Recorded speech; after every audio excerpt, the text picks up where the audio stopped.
တဲကန်နာရတွေကတဲတွေကဒါကြောင့်စောက်လို့ရေးမှာသုံးမရတာပါ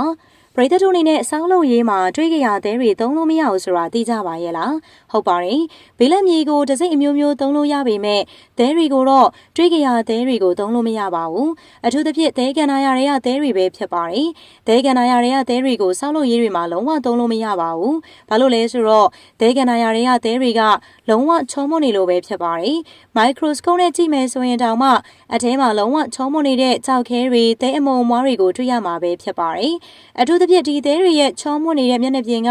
စောက်လို့ရေးမှာပြဿနာဖြစ်နေတာဖြစ်ပါတယ်။မျက်နှာပြင်တွေကအရန်ချောမွလုံးနေတဲ့အတွက်ဘေးလက်မြေဓာတ်မဟုတ်တခြားပဝင်ပစ္စည်းတွေနဲ့ကောင်းကောင်းမကက်မိပဲဖြစ်နေတတ်ပါတယ်။ဒါကြောင့်ဒီသဲတွေကိုသုံးပြီးတော့စောက်ထားတဲ့အဆောက်အဦတွေကလည်းခိုင်ခန့်မှုမရှိတော့ပါဘူး။ခိုင်ခန့်မှုတည်ငြိမ်မှုတွေမရှိတာကြောင့်လည်းဒီသဲတွေကစောက်လို့ရေးမှာလုံးဝမသုံးတဲ့သဲတွေလို့သတ်မှတ်ထားကြတာဖြစ်ပါတယ်ရှင်။